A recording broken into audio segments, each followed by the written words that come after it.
fundraising for about 35 years, and I got into it. You know, no one wants to be in fundraising, to be truthful. No one says when they're 12, oh, I could be a veterinarian, but I think I'll be a fundraiser. You get into it because your group needs money, and you're the newest person or the nicest person, or you weren't at the meeting where the committee was appointed or something like that. And then once you're in it, you can never get out of it. And this is just a little warning for those of you who are thinking about getting into it. Once you're in it, you never get out of it, because now people say, oh, you know fundraising. And that's how I got into it. I live in California, and I started working at a shelter for victims of domestic violence. That shelter, when we opened it, was the first shelter to open in California. And it was the 5th shelter to open in the United States. So it was very, very early on in the domestic violence movement. And I was drafted onto the fundraising committee to raise money from churches and synagogues. And I knew nothing about how to do that, but I could recognize a church from the outside. That's the great thing about fundraising. All you have to know is one unimportant fact more than everyone else to be the chair of the committee. But anyway, in the course of that work, I learned 3 things about fundraising, and I'm sure these are things that you all have learned and partly what bring you here today. One is that all organizations rise and fall on their ability to get money. And I think a lot of us try to think that isn't true. We only had more volunteers if we only could cut costs more, this or that. But there's a certain point at which money is just really the only answer. You have to have it. And the second thing I learned is that fundraising is really not that hard. When I say it's not that hard, I mean anyone can learn it. And that's why we're here in this beautiful facility today in Michigan, but all over Michigan, all day long and into the evening, people are going to be meeting in living rooms and school cafeterias and church basements, and they're going to be discussing some problem in their community and how to get money, and they will figure it out. And those people are going to be janitors and teachers and airline pilots and all kinds of people. And that's a great thing about fundraising, is you meet all kinds of people. And the third thing is, of course, that people would rather do, most people would rather do almost anything than ask a friendly person who had money to give them some of it. And that's why we're going to focus a lot on that today. Some of you may be very good at that. I wouldn't be surprised, because some of you have a lot of experience. But if you're very good at asking for money and you feel comfortable with it, then throughout the day what I want you to listen for is how could you train other people to feel comfortable. So you don't need to worry on it yourself. How can you train other people? Because the whole idea of grassroots fundraising is that we have a vast number of people that we mobilize to help us. So this is our goals for today. We're going to move very quickly through some basic material that I think will be familiar to most of you, and then a little more slowly through the stuff about the role of the board and sort of asking for money. And I think we're going to kind of focus a lot on how do we bring younger people into fundraising in a way that is not condescending, that is empowering, and that makes sense for whatever we do, and how do we describe that work. And I hope you'll walk away today, each of you, with some next steps you can put into place right away. I always like to start with something that is the first thing I really actually remember learning about fundraising in a vivid way, and that is an answer to a simple question that people new to fundraising have: where does money come from? How many of you have ever worked in an actual shelter, like a homeless shelter or domestic violence shelter? Okay, so you know in shelters, people give you stuff, right? They give you stuff for your shelter, and it's usually junk. Nowadays, people say, no, we don't want that, or we do want that. But in those days, we felt like we had to take everything. And for whatever reason, in our shelter, everybody gave us a couch. And that's all we had. We had a million couches. We did not have a fork. You know, we didn't have, you know, any. And so I would sit on the floor, cross-legged. We had no desk, with a typewriter. Some of you may remember those things, you know, and type out these grant proposals and send them out. And then by return mail would come a letter: Dear Sir, we have read your proposal very carefully, and we are unable to fund you, and we hope you find your money elsewhere. And I felt like if they could have put elsewhere in like big flashing lights, they would have, like, elsewhere, do not come back. So after about the 30th rejection like that, I thought to myself, this cannot be how Stanford raises money. This cannot be how the symphony raises money. Sitting cross-legged on a couch, typing out proposals and getting rejections. I mean, it doesn't make any sense. So I went to the library, which I always feel is the source of all knowledge, and found a book called Giving USA. And of course, this is now all online, so it's much easier. And Giving USA looks at how much money is given away every year in the private sector. This is called the private sector: individuals, foundations, and corporations. This is last year's, 2012, $316 billion. A lot of money. When I first saw this, of course, it was much less, but the percentages were pretty much the same. Foundations were slightly less, there were about 10%, there were fewer foundations then. And I looked at that and I could see my problem. What was my problem? I was spending 80% of my time with foundations when 80% of the money was with people. And it was as if those numbers leaped off the page, grabbed hold of my collar and said, Kim, this is your problem. Stop looking at foundations, start looking at people. And that's why this whole workshop is focused on people, because I am fundamentally a lazy person and I want to go where the money is. And it is primarily with people. Who are these people? Okay, fine, who are they? You know, what would characterize a donor? How would you know one if you saw one? This is what we know about people who give away money. 7 out of 10 people give away money. They cross all 8 out of 10 African Americans give away money. Okay? We see sometimes more giving concentrated in certain communities. Okay? More people give away money in Michigan than in California. But in general, 7 out of 10 people give away money. Are 7 out of 10 people rich? No. Okay? We used to think women gave away more money than men. That turns out not to be true. We just live longer. You know, a few more years to write some checks.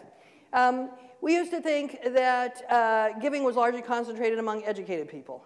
That turns out not to be true. Kind of naturally, you would think it would be more concentrated among people who had money. But you look at the state of Mississippi is #1 in terms of giving, when it's number 48 in terms of income. You look at Massachusetts, #3 in terms of income, number 47 in terms of giving. So this is the fundamental thing you got to realize about asking people for money, which I find very liberating, is that what a person has and what they will give are unrelated. And you really don't know who's a giver until you ask. But most people give. More people give away money than vote. More people give away money than attend any house of worship. More people give away money than volunteer. It is the one thing we have in common from one end of this country to another, is that we tend to give away money.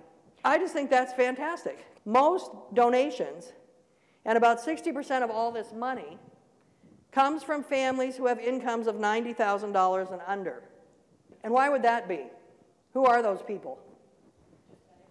Just about everybody's exactly right. Most families in America have earned $90,000 a year or under, okay? And they happen to be most donors. So here's the great thing. Here's what you want to remember and write down right now. Where does money come from? People. Which people? Most people. Really, this is the greatest news since feminism. We're surrounded by donors. Everywhere we go, everywhere we look. If you take out 1/3 of the giving and 1/3 of all this other stuff, you'd have the information about giving with religion taken out. 30% of all nonprofits are religious, so they get exactly their market share. I come out of a church background, some of you probably do as well. A church asks who? Who do they ask? Everybody who's in the room. And who do they ask the most often? The people who come most often. If you're a Christmas and Easter Christian, you get asked twice a year. If you come and you're Mrs. Front Pew and you come every week, you get asked every week. This is the opposite of how most of us run our fundraising programs. We don't ask our most faithful, most loyal people most often. And yet the most successful organizations do that. This is something also you've heard in many other workshops. The purpose of fundraising is to build relationships. Ugh, yawn. Because then you go back to your office and you think, what does that mean? I don't know what that means. I would like to know what it means. It means very specifically that you think very clearly about how would a person go from 0, they've never given, to 1, to making their first gift. What is the mechanism by which you are going to get people in the door? And those strategies are different from the strategies that are going to keep people giving over and over. And those strategies are different from the strategies that are going to get people to give bigger and bigger gifts. So one mistake we often make is we might meet somebody who has a lot of money, and we know they give $1,000 and $2,000 and $5,000 to other organizations. So they're clearly generous, and they also have money.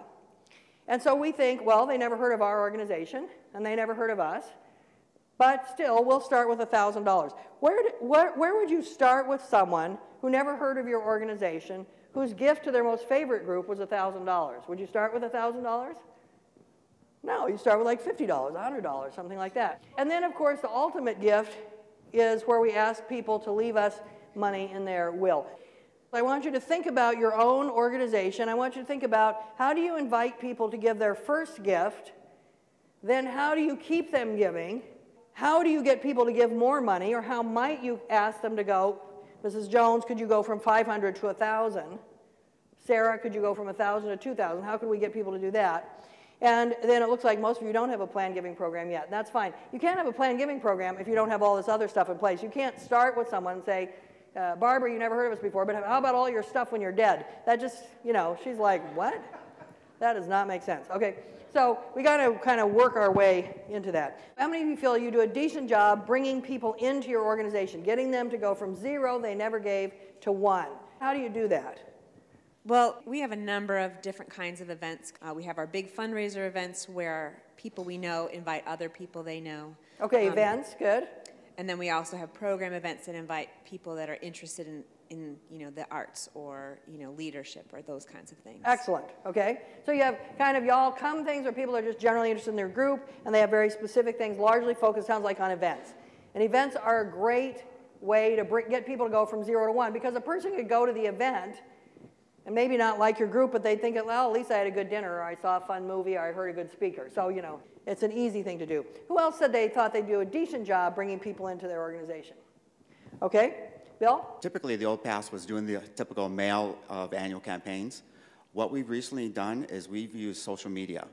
And what we're doing is whenever we have an event or a fundraising activity or even an outreach event, we use our Facebook and use our youth to Twitter it, and then we link from our Facebook, the event page, to our website, and then on our website is our link to our donate and our PayPal account, and we're trying to get that 30s-something crowd for a new donor base, and it's done very well. Yeah, and social media is really one of the leading and most exciting of the more recent technologies to emerge to get people to go from 0 to 1. And that's what it ought to be used for. People are trying to use it for major gifts and giant campaigns, and once in a while you see that can happen, the crowdfunding and Kiva and this and that. But most common ordinary groups ought to use it to just invite people into the organization. And then you're going to have to separately figure out to what extent will social media keep them giving, or do they need to migrate to something else. 60% of all donors who start with social media, so they might give on a first giving page or something like that, they migrate to check after about 3 years. Those of you who didn't raise your hand, or maybe your arms are tired, but what is bad about the job that you do? Why aren't you raising your hand saying you do a good job? You do a bad job? What's the problem?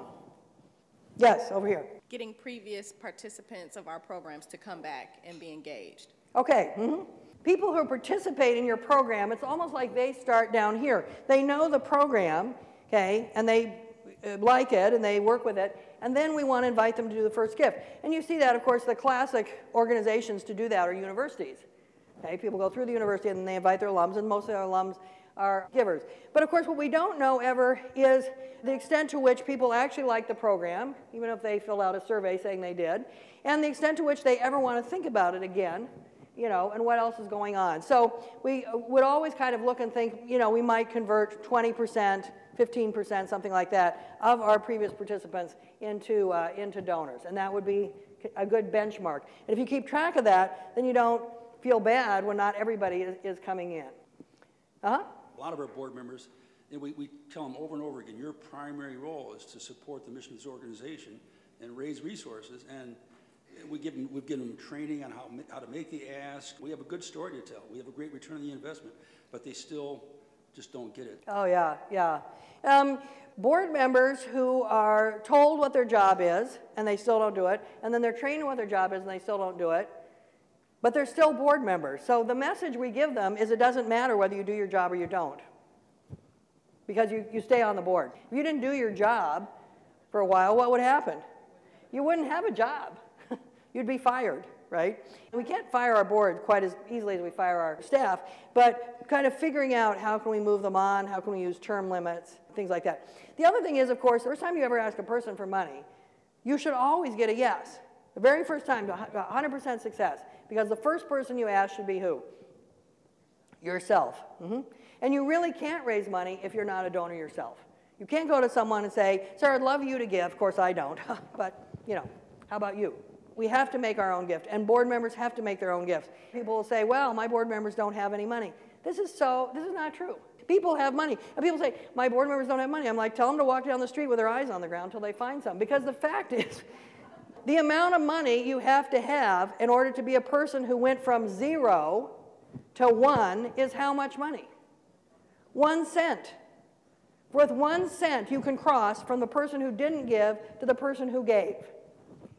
Some of you need to do a better job bringing people in.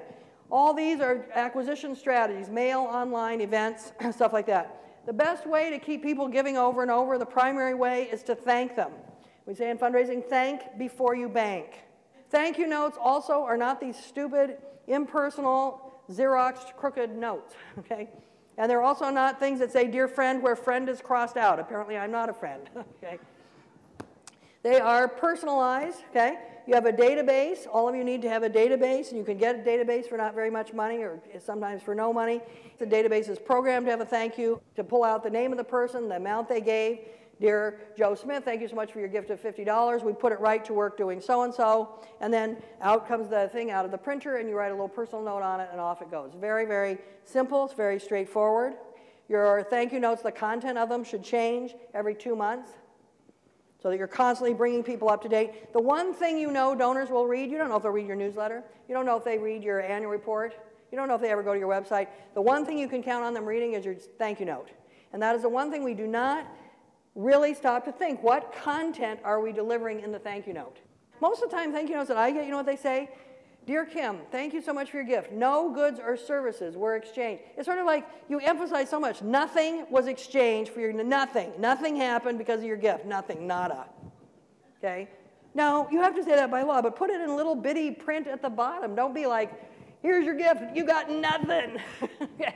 So this is, we invite them to give over and over with more personalized stuff. And then, of course, we sort our donor base for people who've helped us frequently, and we begin to go visit those people and ask them to consider giving more.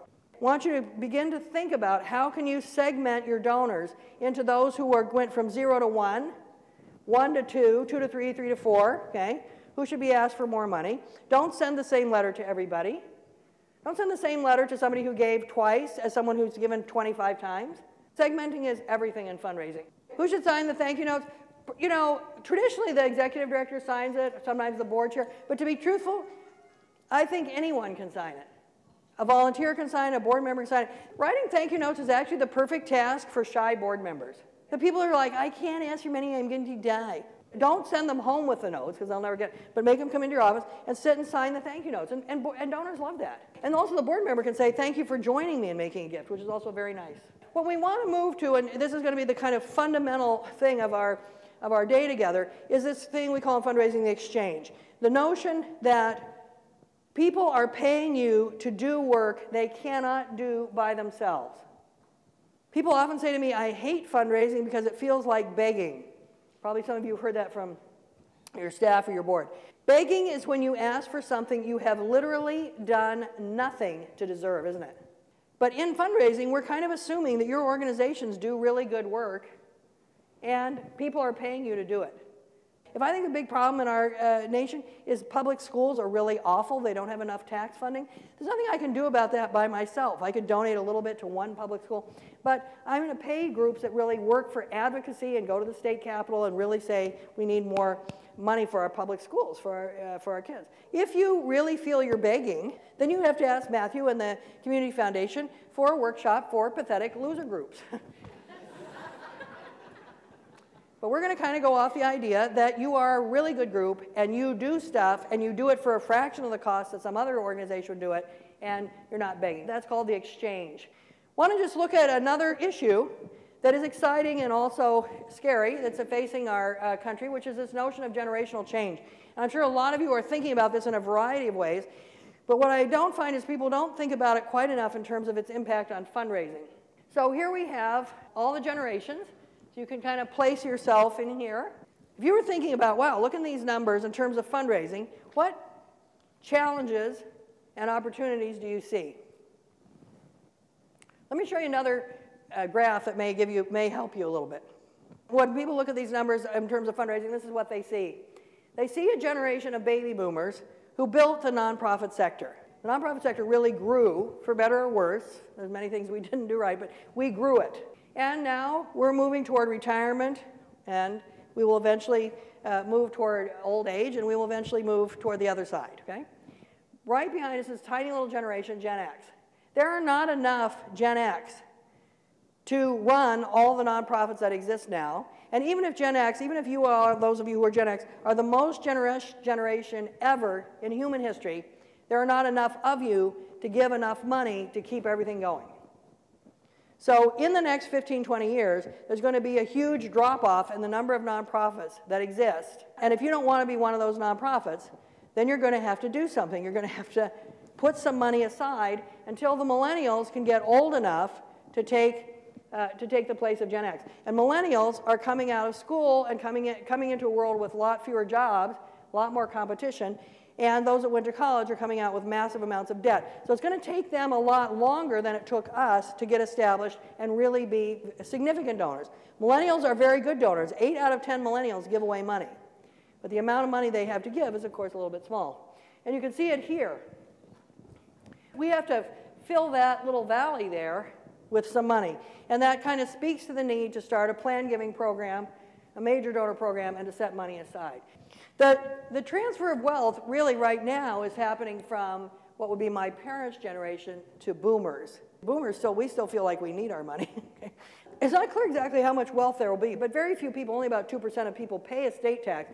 So most people give through a bequest will have no tax benefit for it, but the benefit they'll have is the exchange, that they gave it to your group. Every nonprofit has the same tax advantage. It's only your organization that has your work. What you want to emphasize going forward is, why do you think you'll be needed in 50 years?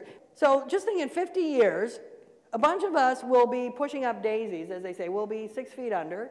And even some of the younger people here will be at shady rest. Someone's going to be the executive director of your organization who isn't born yet. Right? We don't know anything about that person because they don't exist.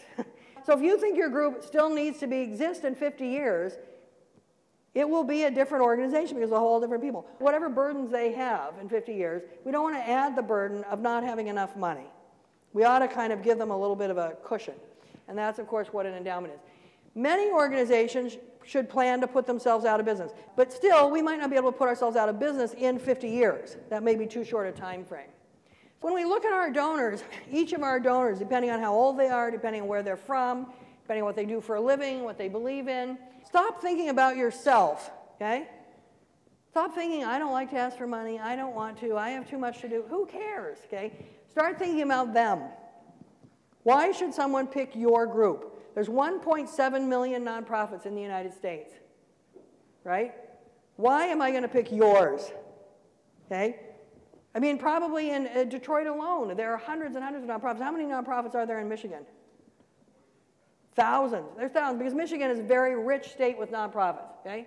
Why am I going to pick your group? You've got to stop and think, and you've got to be able to kind of answer these questions, okay? So I hope you kind of get, those of you who haven't done this already, moving to a different frame, moving to a frame where you look at life through the eyes of the donor. You think about who the donor is. They're not just a name on your database, but they are actually someone who's given once or twice or 50 times. There's someone who is a certain age or someone who has a certain set of values, and you segment your fundraising according to what they want.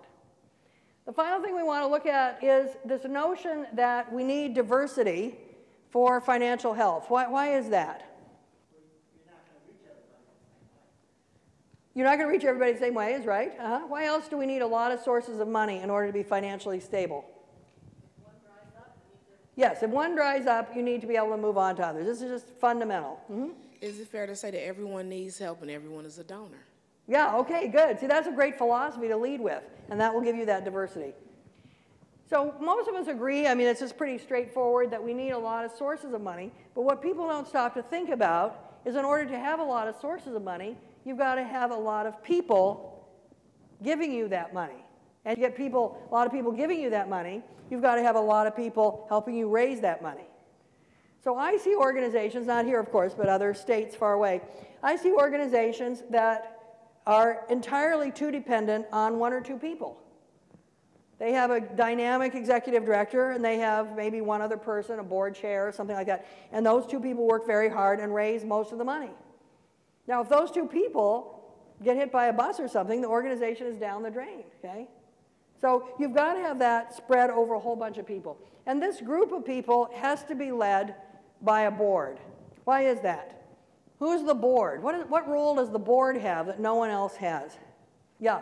There are people that aren't paid by the organization on their own, they feel like it's a good organization and they have more credibility with the public. Yes, because they're working for free. They have no motive except that they love the organization, okay? But there's another really big reason why board members are really important, okay? And that is because they carry this kind of responsibility, okay? Fiduciary. Fiduciary comes from a Latin word. It actually means stewardship, okay? So if I'm the steward, let's say I'm the steward of this glass. I've been given this glass. I say, you are the steward of it. What does that mean? Do I own it? No. I'm keeping it, but I don't own it. I'm just a steward of it. I'm supposed to take care of it, okay? And should I drop it and break it? No, I should take good care of it, right? Should I keep it in my house? No, I should have it. It should be available to the public in some way. So usually we say good stewardship, say of a painting or something, is it sits in a museum. Good stewardship of a park is the park is open to the public. It's not private. It's not gated, okay? And when I can no longer take care of this glass, what am I supposed to do with it? Pass it on to someone else, okay? See, what happened in nonprofit law is this word fiduciary came to mean strictly finance. But actually what's true is board members are the stewards of the mission of the organization. It is their job to make sure the organization stays on mission, okay? And as such, it is their job to make sure that the organization raises enough money to pay for the programs and that the organization spends its money properly. So money is a big part of what they do, but it's a notion of staying on mission. What happens to a board that breaks its fiduciary responsibility? For example, who's an ED here? Can I tease you? Do you mind? Okay, what's your name? Peg, okay. So Peg is sitting around her office one day. I don't know her at all, so I'm just making this up. She's sitting around her office one day, and she says to herself, this job sucks. So I think what I'm going to do is I'm going to steal all the money I can from the organization, and I'm going to split.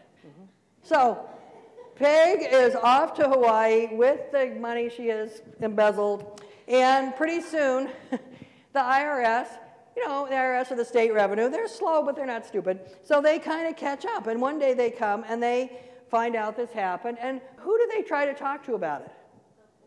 The board chair, specifically. They go to the board chair and they say, how did she get away with all this money? Now, what do you want the board chair to say? Tell me the first thing that comes in your head. I don't know. That's exactly right, Judy. You want the board chair to say with some hysteria, I don't know. I don't know how she could have gotten away with this money because we had 2 signatures on every check over $500. We had a big event. 2 people counted the money. 2 people deposited the money. We had an audit. We had financial reports, blah, blah, blah, all this stuff that you know from years of running meetings. So then if this is true, the IRS looks and determines, oh, yes, this is true. Well, clearly Peg was a very clever and diabolical person, and so they're going to go and try to extradite her back from Hawaii and send her to prison for grand larceny or whatever. But supposing the board chair actually says, well, I can kind of imagine how that happened. I'm a very busy person. I don't have time to run down there all the time, so I signed a bunch of checks ahead. Or sometimes in arts groups, you see this. I went to an arts group one time, and somebody said, should we have a treasurer's report? And the chair of the board said, we're artists. We don't really do money, so no, we're not having a treasurer's report. So this, what the IRS will determine is you've broken your fiduciary responsibility. What do they do to a group where they feel like the board didn't do its job? They'll fine you. If they feel like it's just incompetence but no malfeasance, they'll say you're not a C3 till you get yourself together. They can take away your status altogether. Probably the meanest thing they can do from the donor point of view is they can take away your status retroactively. So they'll say you are not a 501c3 and you haven't been one since 2005. And then everybody who used you as a tax deduction is automatically up for an audit because their deduction is disallowed. In the worst case scenario where they really think that you did something and you actively collaborated or you should have known better, they will send you to jail. I don't think a lot of board members are aware of this, but your name is on file with the Attorney General, and your job is to be a prudent person. This is written into New York laws, now become standard language for all our laws. A board member is a prudent person, and they act prudently. And this is why we say that board members have to make their own gift. Because, and many times the IRS will look and see, they will kind of decide, could the board have known this illegal activity was going on? If they see that every board member was giving, they will use that as evidence that probably they didn't know. Probably they did not know, because why would they be making their own gift if they knew? Everyone must make their own gift, okay? It needs to be significant to that person, whatever that means. Is it $5? Is it $50,000? The whole board doesn't know what each other gives. They only know the total. Okay? We raised $12,000.33, and we have $80,000 to go. So that's how they determine the goal. How much they give is subtracted from the overall need, and that's the rest of it that they need to raise. You need to have a regular time to make it. I was on a board, and I really like this. You had to make your gift by November 1st. It was in the bylaws. If your gift wasn't in by November 1st, you were off the board. And the board had to vote you back on. Like if you just forgot or you were out of town or something, the board had to vote you back on. And then people have to participate in some way. The big kind of elephant in your boardroom is this issue of accountability. If you have half the board that really regularly doesn't show up, doesn't come to anything, doesn't do even something fun that's not hard, let's rethink the idea that these people actually want to be board members. They're kind of giving you a little hint. This is what board members need to be able to do. And I want you to kind of think, do you think your board could do this? State the mission. Tell me some accomplishments, okay? Know the budget. And tell me how the organization raises money. I think it probably also follows that the staff ought to be able to do that as well. All the staff ought to be able to do all those things. This is a fun thing. You know, at a board meeting, I come in, I go to some pizza joint, I get little $10 certificates, okay? And I say, okay, what's our budget? Okay, and then she goes, $300,000, great, here's your pizza coupon, And you make it kind of fun. It's not like it's supposed to be kind of fun. Let's look at the final thing is a board needs a way for everybody to participate. And this is very important. Not everybody is going to ask for money in person. Some people are going to do that. Some people are going to write thank you notes. Some people are going to make calls. Some people prefer to work with people. Some people prefer to ask people they don't know. Others prefer to ask their friends. And you have to decide, each of you, who are you, okay? Who are you? If we go back just a couple slides here to here, I want to tell you about somebody that I work with. Well, I'll tell you a little bit about myself, actually. When I first got into fundraising, I raised money, I think I said to you, from churches and synagogues. And I would never ask a person for money. I thought it was the most awful thing I would ever, that was how I was raised. But I loved asking churches. And I particularly loved asking my own church, which is the Methodist church, because Methodists really, we think we are theologically superior to most other denominations. But also Methodists are very tight with money. So I realized what would get the Methodists to give was to get money out of a denomination to which we felt superior, which was just about everybody. So I'd start with like the Nazarenes or sort of the Baptists, something like that. I was like, the Nazarenes have given, really? Oh my God. This is how my mind worked. Will the Catholics shame the Lutherans? Will the Presbyterians get the, And there was some years before I asked people for money. I've also seen people who can't ask for money directly, but they could say, would you, Pamela, like to buy this marker for $50? And $49.95 of your purchase price will go right to our group, okay? And they couldn't say, how about $50, Pamela? They couldn't say it. They need a marker. And that's why we have tote bags and bumper stickers and stuff like that. Not because anyone needs a tote bag, but because some of us need a tote bag to introduce the group. And there's nothing wrong with that. And I think sometimes we try to say, we don't want to have, tote bags. Yeah, you do. You want to have T-shirts. You want to have tote bags for people who need that. There are also people that can ask for, I don't have it up here, but what does this word mean? In kind. Services or stuff, right? There are many people like that too. They could go and ask for all the food. Okay, would you please donate all the food for our huge meeting? We're having 200 people. They go to Safeway or Kroger's or whatever and ask for the food. They could not go to somebody and ask for money to buy the food. They can ask for stuff and they can't ask for money. So you know what? I don't argue with people like that. I give them a list of the things and I'm like, okay, here's the things, thing person, go get them. And a lot of organizations have an in-kind committee, and that's where you put the thing people who can go get things. And you pull off all the stuff out of your budget, all your office supplies and all that kind of stuff, and you tell them, go get this, get the money or get the stuff, either one. I'm working with this guy right now who's totally like, he could be on a reality TV show of person who is completely absorbed in social media. He comes into the organization 15 hours a week. He has a little workstation, okay? He does all the social media for this group. He started a whole blogging thing. He has like 5 people who take turns blogging. He has this like 20 people who do Twitter. If I said to him, Darnell, you have to be the chair of the major donor committee, he would leave the organization. But why would I say that? He's a gift from God. I mean, really. Just like a person who could eventually give you $20,000 doesn't start with $20,000. A board member who could eventually ask for $20,000 often doesn't start there. And you got to think, where do they start? Particularly if you have a lot of community people on the board. They may have never been on a board before. This whole idea is foreign to them. So what can they start with? Writing a thank you note, making a thank you call, addressing an envelope. Start with something simple. What is 0 to 1 in terms of fundraising? So we want to look at each of our board members and think, what can they do? What can they not do? Okay? And let's go from there. What do you have in place here that's working, and what do you not? And again, keeping in mind the notion that each person who participates in fundraising needs to give their own gift. They may need some training. They may not need training so much on how to ask for money. I sometimes think we train people in that, which we're going to do today, but sometimes what people need is just the language about the organization. They're fine asking for money. They just don't know how to describe what the organization does. Okay? Let's look at one more thing that I think is very important for any group of volunteers to have, and in some ways actually staff as well, is to have some person who kind of is the champion. Let's say we're going to do a short-term campaign. We're going to raise $30,000 in 6 weeks. We're just going to, go in there. We're going to identify the people. We're going to hurry up, and at the end of 6 weeks, we're going to be done. And even if we're not at 30,000, we're going to stop the campaign. Okay?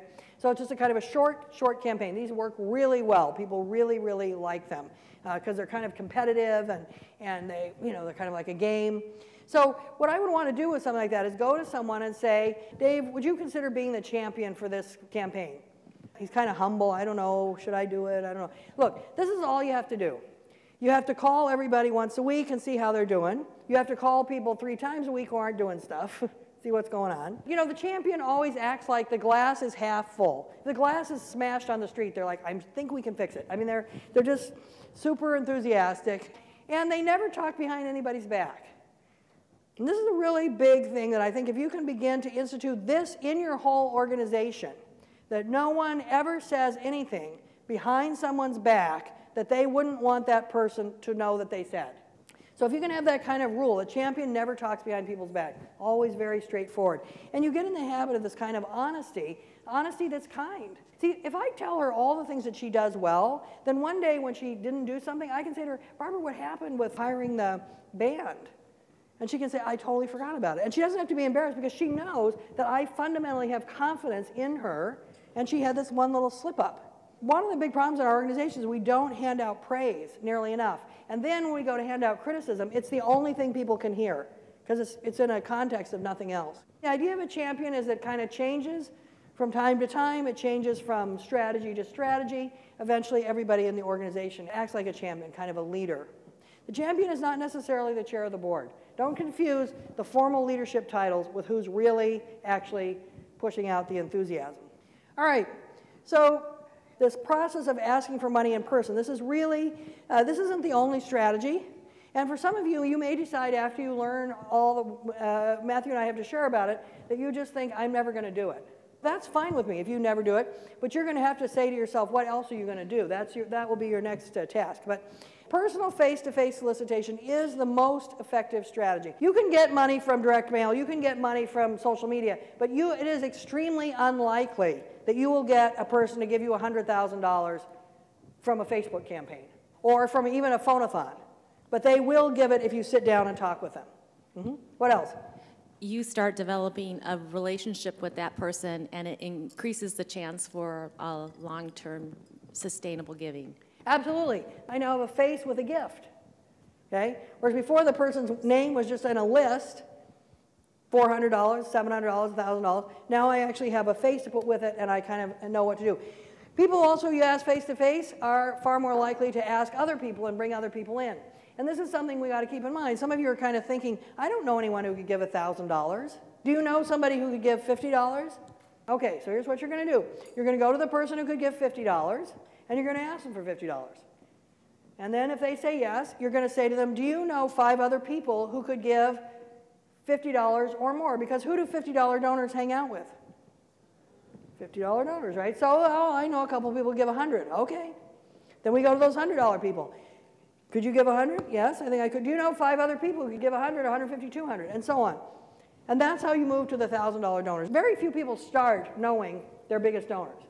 They start with who they know, and they work their way up from there. I remember when I was first in fundraising, I went to a little town in Tennessee called Jacksboro, and it's a really poor town, mining town, and there's a little group there that had been heavily funded by foundations. It was a pretty small group. It was a $150,000 budget.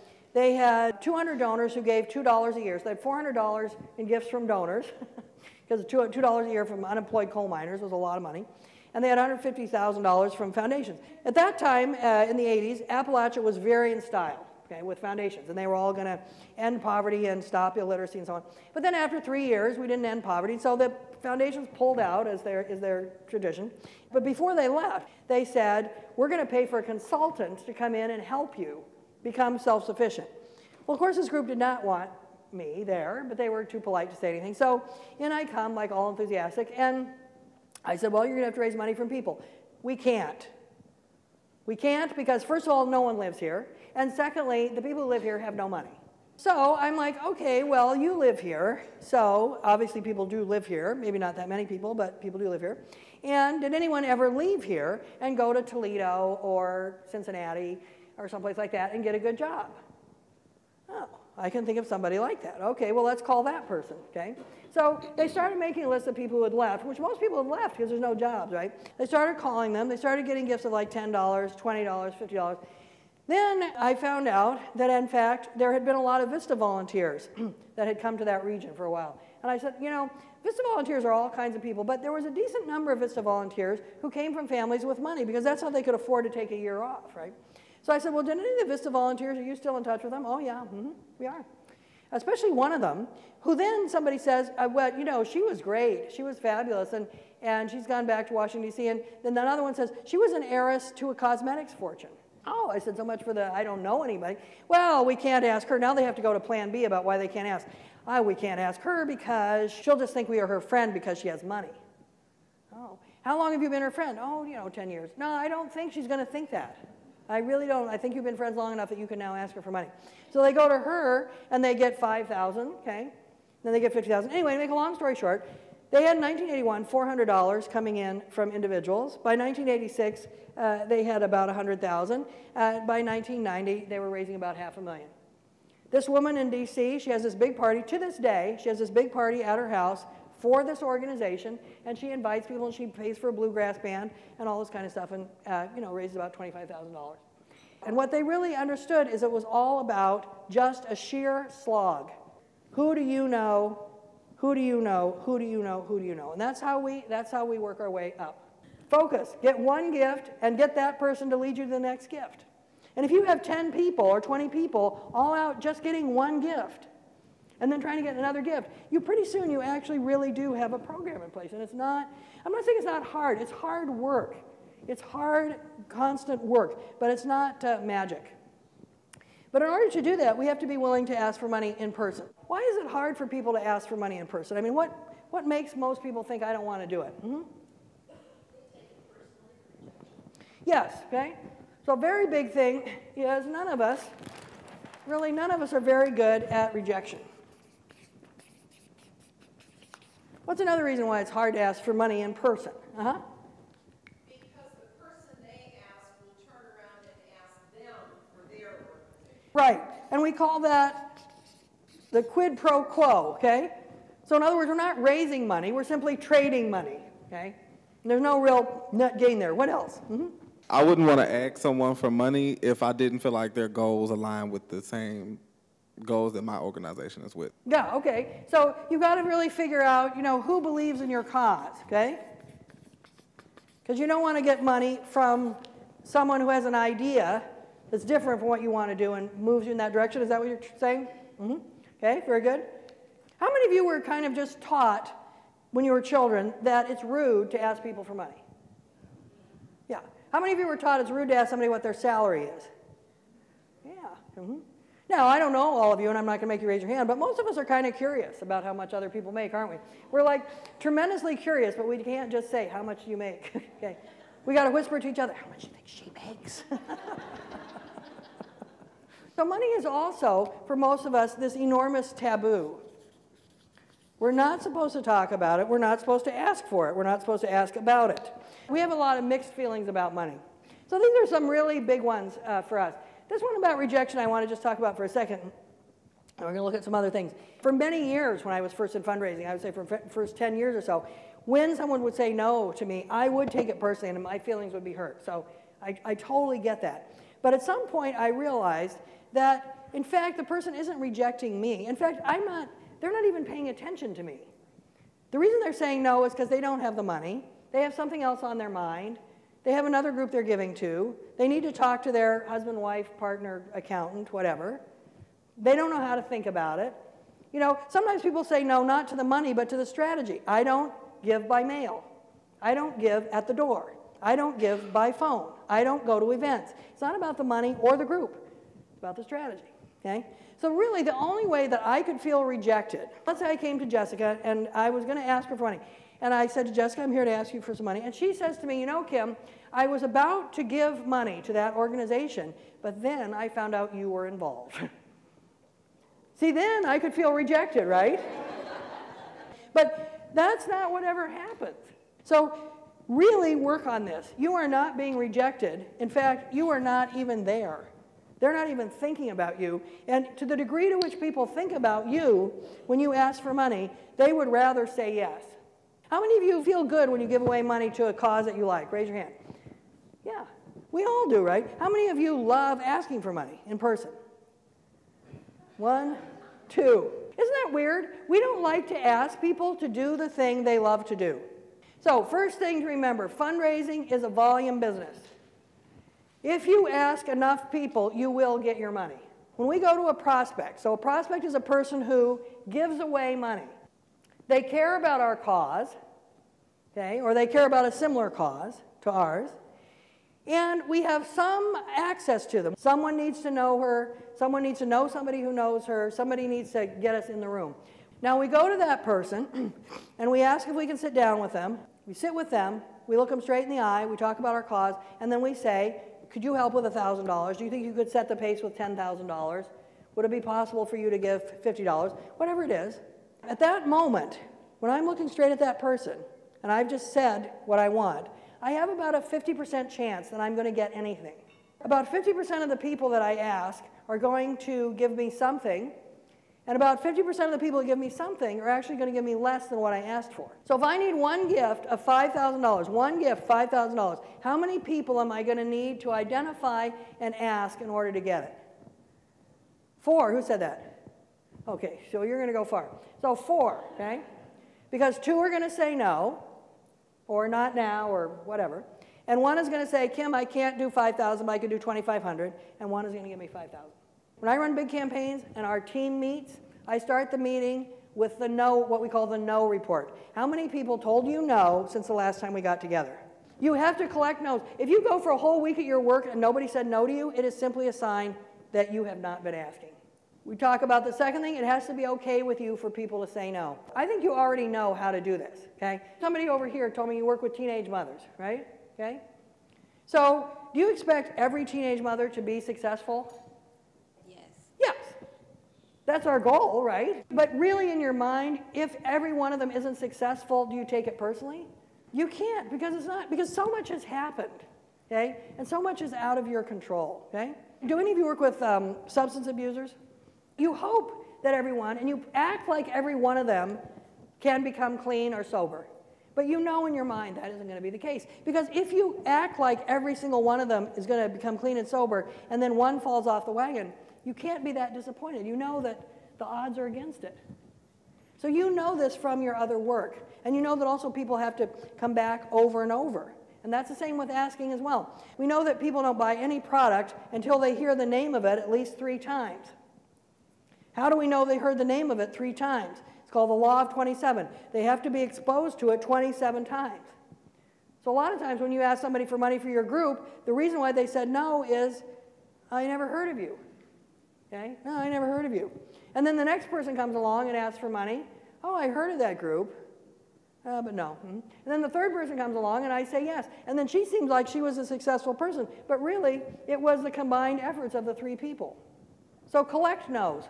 Make no a good thing. When somebody says no to me, I like, hallelujah, Lord, I'm that much closer to a yes, okay?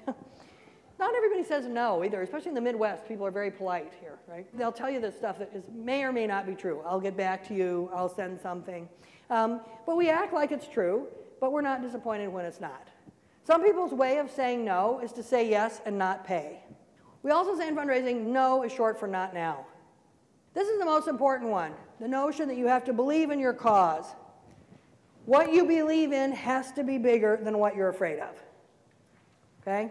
And this is where we really separate people in our organizations, okay? If you were to tell me I'm embarrassed about asking for money, I'd say, well, that's normal. I don't like it, that's normal. I'd rather not do it, that's normal. You know, I don't want to do it, that's normal. I don't really care about any of those things. My question to you is, will you do it anyway? Is there enough at stake here? Is there anything happening that would propel you to do it, okay? And that's where we come back to the board. The board has to have a real clear sense of accomplishments. They have to have a clear sense of plans. They have to have some sense of excitement to keep going. Now, a lot of you do a lot of asking, so what would you add to this? What kind of things would you add as tips about asking?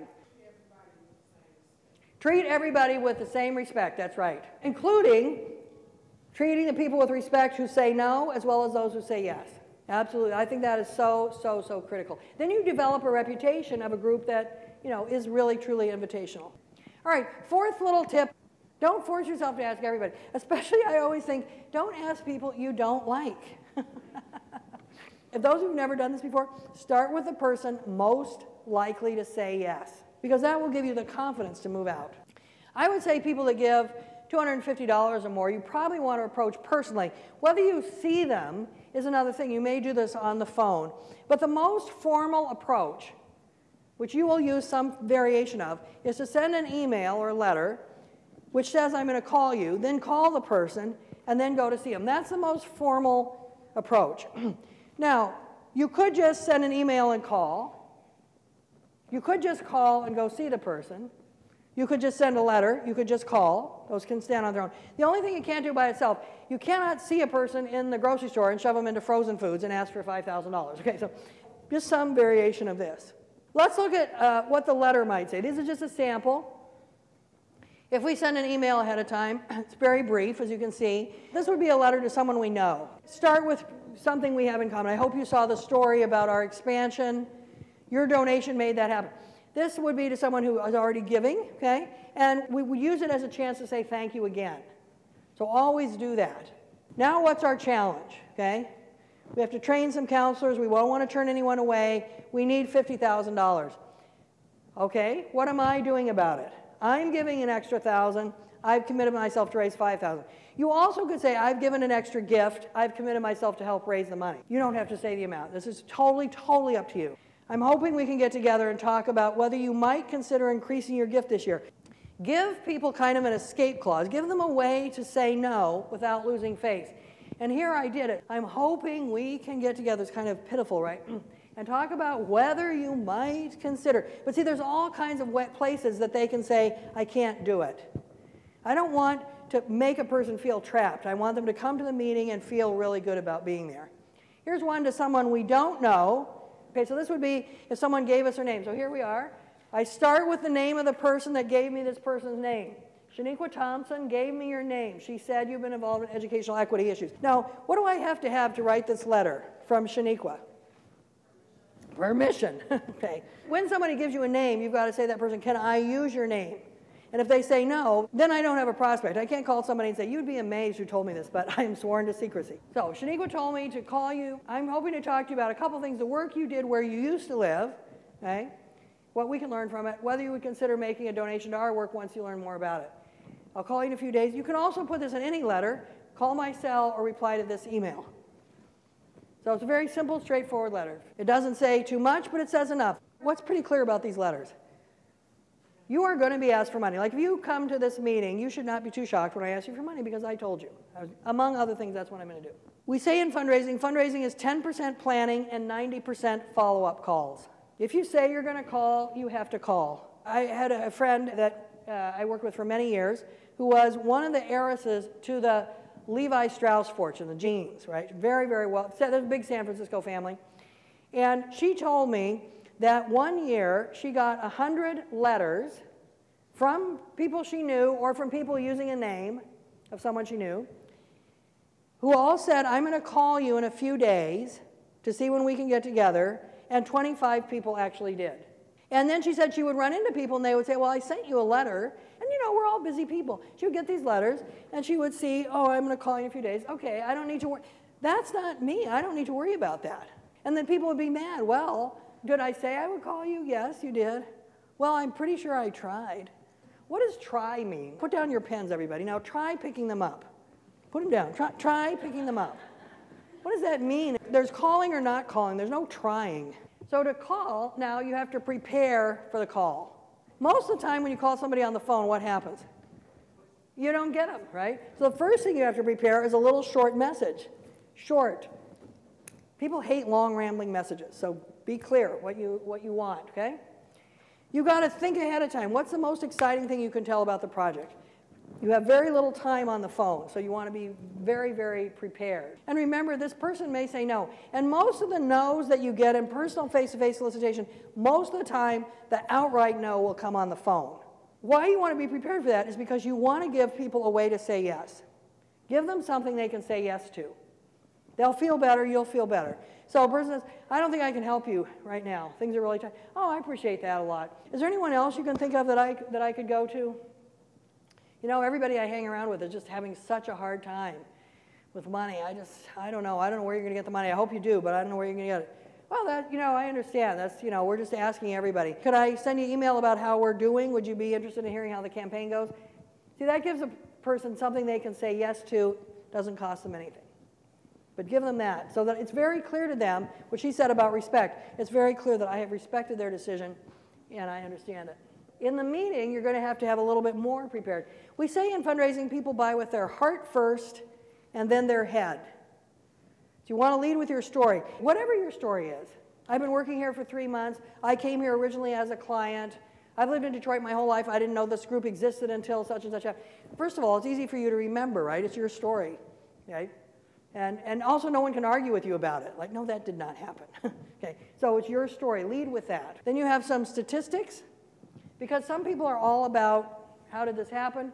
You know, a lot of people are going to ask you, particularly a lot of stuff happening here in Michigan, people are going to say, well, shouldn't the government pay for that? Okay, or how do I know the money's well spent?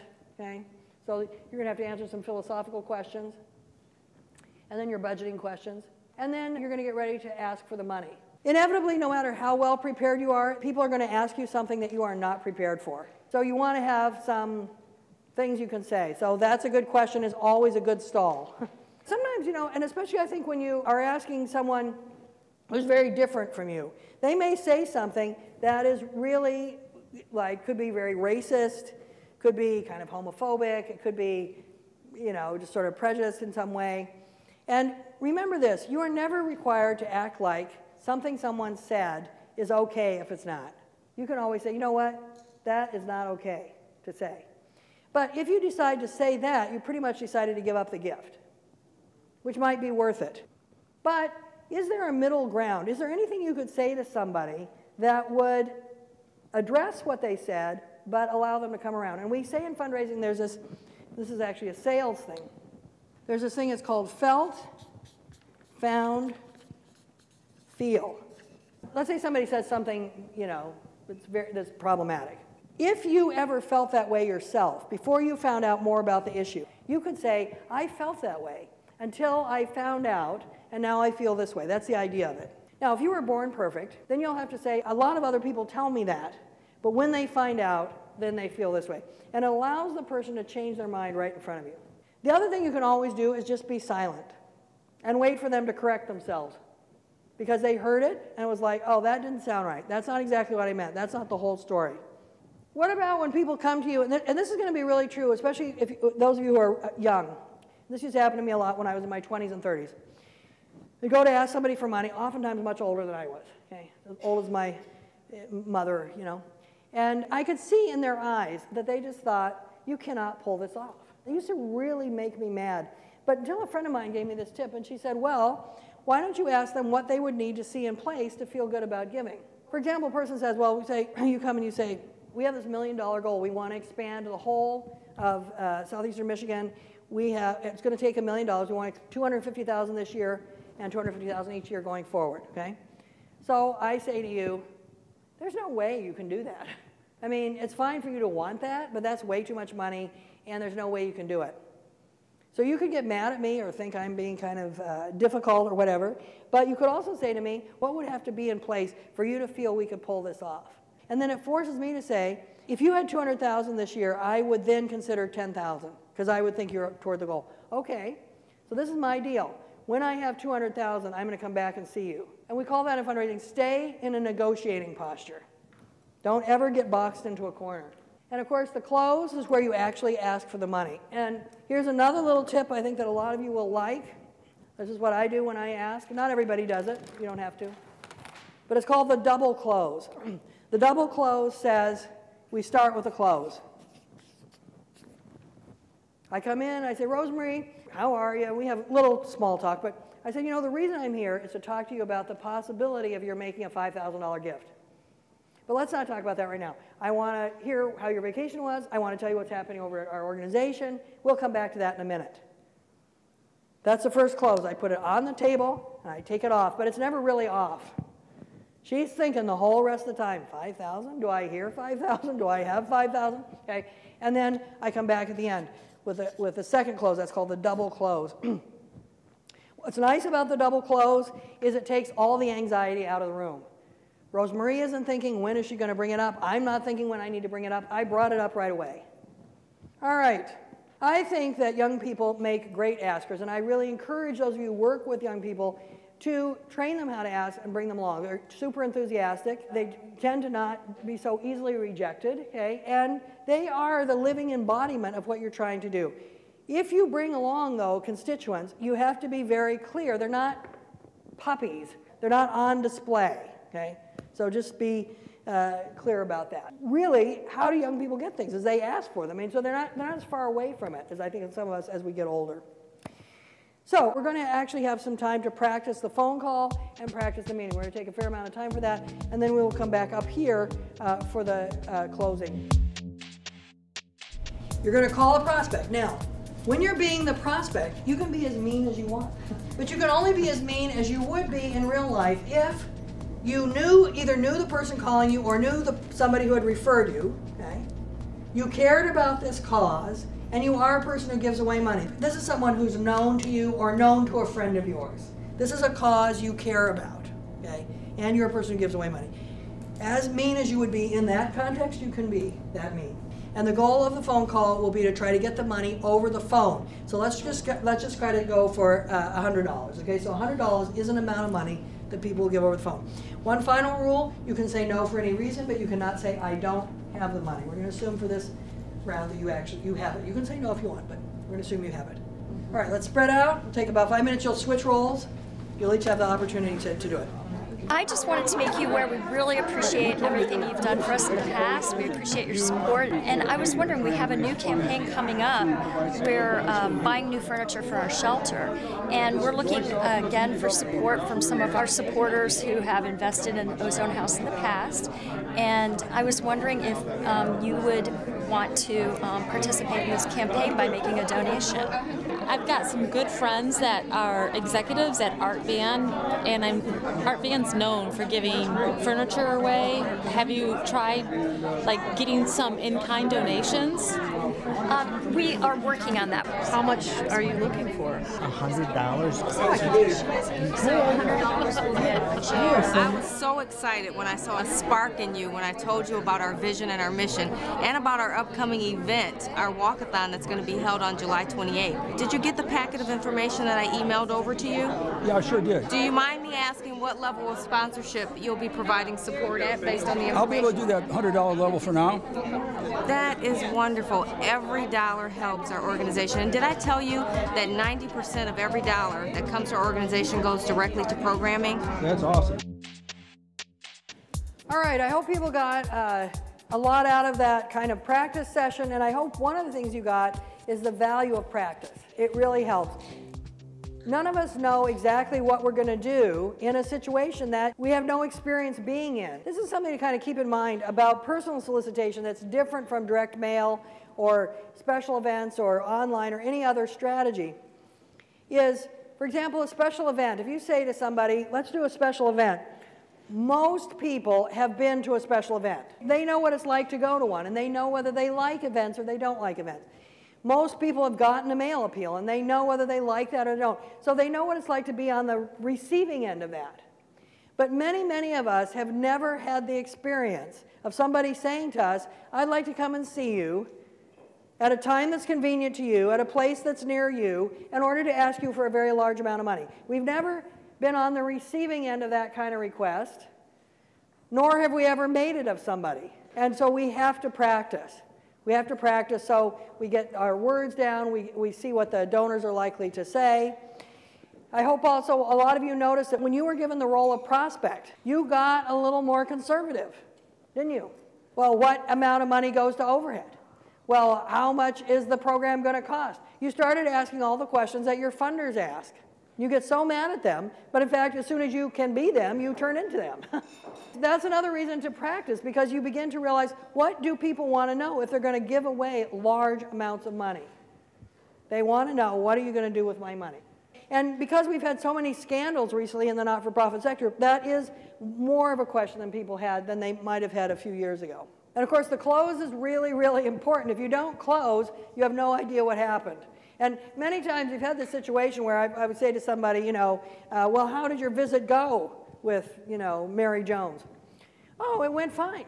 Good, good. What did she say she was going to do? Well, she didn't say.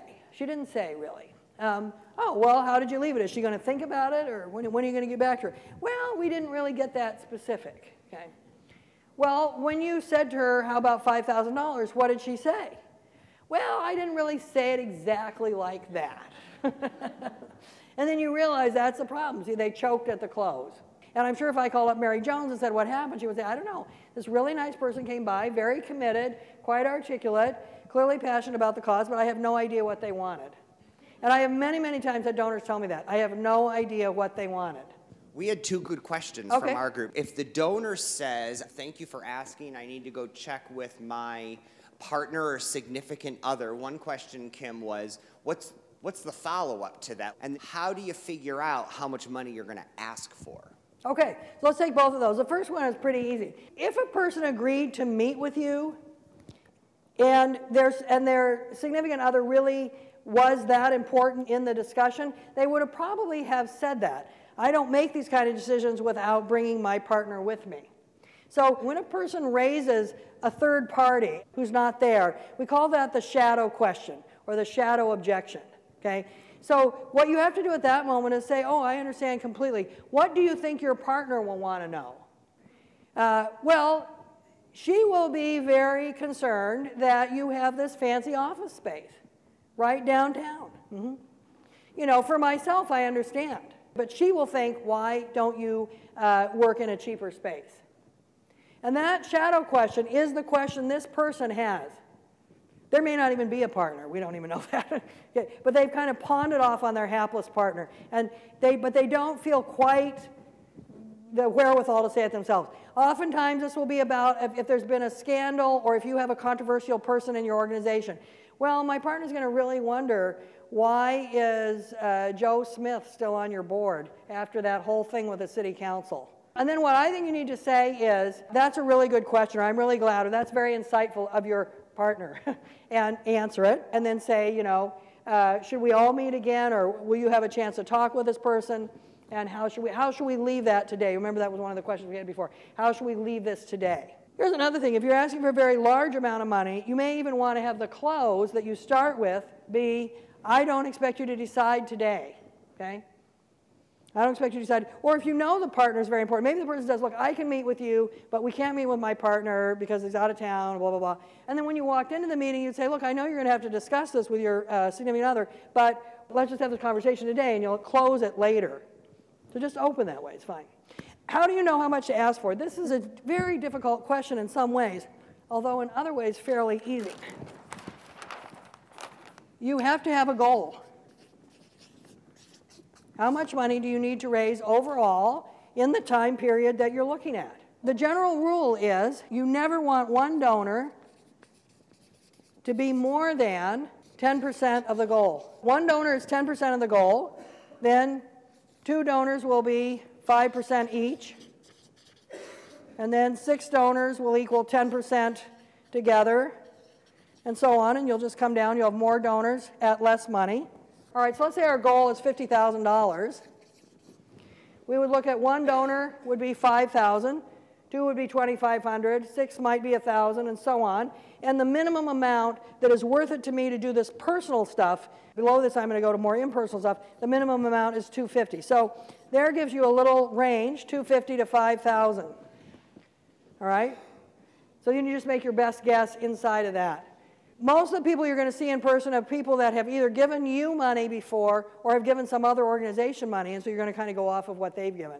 People are always flattered to be asked for more money than they have. So when you're making your guess, guess on the high side, not on the low side. You actually are more likely to offend somebody by asking for too little money than for too much. If your friend said you should ask them, ask your friend, how much should I ask them for? Would $5,000 be appropriate? Okay? All right, let's look at a few things as we wind up. I really suggest you take the time with your key staff leadership and key board members to really go through and analyze what is working in your donor program. This is a kind of a little worksheet that tells you what you want to do. You have a compelling case for support, okay? Can you say in one sentence a vision statement that would cause me to say, oh, tell me more about yourself? You want to give me a sentence that then I could repeat to someone else. Are you willing to ask for money? Okay? Do you have people to ask, but also do you have people willing to ask? And if not, what are you going to do about it? Do you use your strategies properly? We alluded to this earlier when I said about fundraising is about building relationships. All fundraising strategies either acquire, they get a person to go from 0 to 1, they retain, or they upgrade. But there is almost no strategy that will do all 3 things. So you've got to pick the strategy that does the thing you want it to do. And do you have a team of people involved? Every year, the same number of people working the same amount of time should be able to raise more money. So if you have 10 people and they work very hard and they raise $100,000, the following year you get 2 more people on your team. So now you have 12 people and you raise $120,000. There's something wrong in that program. Those same 10 people should have been able to raise $120,000. The addition of these 2 new people should have been able to go to $150,000 or $200,000. So you want to analyze your fundraising very, very, very carefully to make sure you're really mobilizing your resources properly. And oftentimes the reason why you're not working very well is you don't have any back office. You have a crappy database. I was with a group over in Battle Creek, and she had 4,000 donors, and she's keeping it. I said, what's your database? Excel. She was so disappointed, she was practically suicidal when I told her Excel is not a database. Excel is a wonderful program. It's not a database. You need a database. And you need one designed for fundraising. Don't build one out of Access and FileMaker Pro and this and that. Go and spend the money, have a garage sale or something, raise the money, and get a proper database, an off-the-shelf base. It'll cost you $500 or $1,000, but so what? It will save you so much money over time. Do you have a good website? Okay? Do you have a website that actually changes from time to time? That I don't go on it now and discover you did the Nutcracker as a fundraiser, in December. I used to think you got a website like you got a refrigerator. Like every so often you would kind of clean it out, but most of the time it just ran on its own. But a website is really much more, it's like a puppy. Like it needs a lot of attention. You have to constantly be looking at it, making sure all the links are working and making sure that your Facebook URLs go back to it and stuff. And don't start social media that you can't keep up with. Don't say follow us on Twitter and then never tweet. You can always add things, but you can't take things away. Your donors are not ATMs, okay? You have to see them when you don't want money. You have to write to them when money isn't the point. You have to ask them for things besides money. And I think I want to end with this kind of notion. This is Meg Wheatley's, one of my favorite writers. Meg says, if we want our world to be different, our first act has to be claiming time to think. Just opening up that time. What is it that we're about? What is our mission? How best to meet our mission in 2013? Very different from 10 years ago. The people well served by the current reality do not want to give us time to think. They like us to be very busy, running around like little chickens. And we have to carve out that time, okay? So I think this is a very important notion that we have to take the time it takes. That may mean doing less and doing it better. We talked about, we were going to look at 5 ways to involve young people. Probably, I hope some of you have thought of other ways. These are ones that I thought about. I think motivating the board. Sometimes really young people, 14, 15 years old, can't be on the board, or that would have to be really thought through. But they can come to the board and talk about their own story. If the organization sells itself, well, sell it to the board first, okay? And they can identify new prospects. Okay? They have their own circle of friends, particularly if you're willing to have the 0 to 1, that acquisition thing, 0 to 1, be $1, $2, or $5. You can bring in then a whole lot of people. A person who starts at $5 when they're 16 years old, okay, and gets thanked and gets treated properly with respect, somebody over here said, that person will still be with you when they're 50. And believe me, their giving capacity will not be $5 at that time. That's the university secret, okay? You have barely taken off your cap and gown when you graduate from university, and you have, now actually Cornell sends a text message right after graduation. You have a text on your phone. Please be part of our alumni giving, and you give by text, okay? Do they think they're going to make a lot of money from the class of 2012? No, those poor kids are burdened over, hundreds of thousands of dollars in debt. But they know if they give $5 or $10 now, and they're part of the percent of class that gives, they will continue to give. It's very easy to get discouraged, okay?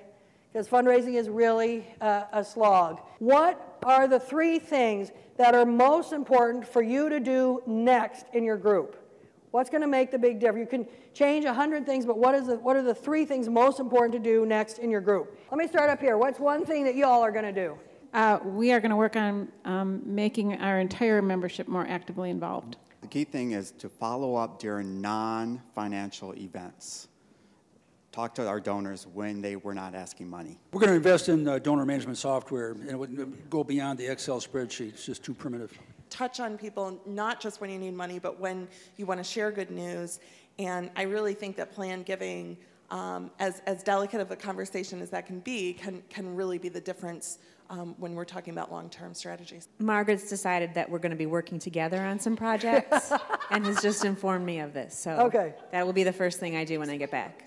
We need to not just ask for money in general from people, but ask for specific for some campaigns or projects that we're working on. And also, we do try to foster relationships with our donors, but we never do specific asks. Very good. Okay. Excellent. So I'm going to turn it back over to Matthew. Let's hear it for Kim Klein, everybody. Thank you.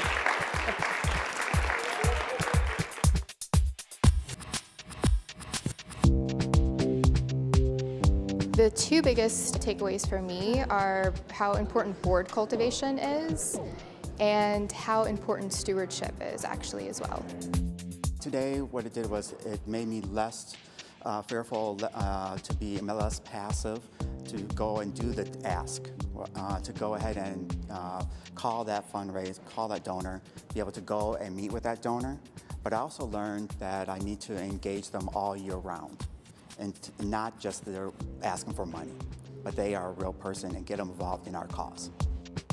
I learned so much more about how to make my fundraising efforts count and different techniques that I can use to not only get the community engaged, but to get my staff as well as my board engaged and inspired as well.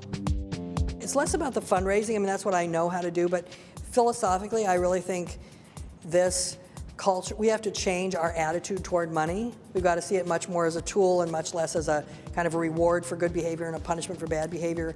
And we have to be much more open about it. I think one of the reasons why you have these vast gaps in salaries is people don't talk about salaries. And one of the reasons why women's salaries remain at 76 cents on the dollar to men's over all these years is we don't if you can't ask for money, you can't really ask for a raise. And, so there's a lot of political stuff around money. And so you have a room full of people who are really all about social justice, and they're all about making the world a better place. And it's sort of like, you know what, you're going to bump up against money as part of that. And so that's really what I try to do, is try to, not in a big rhetorical way, I hope, but really introduce the idea. We're grown-ups, we can have a different attitude toward money, and we can raise our children differently. And that will really make a big difference in the quality of life we have in our communities.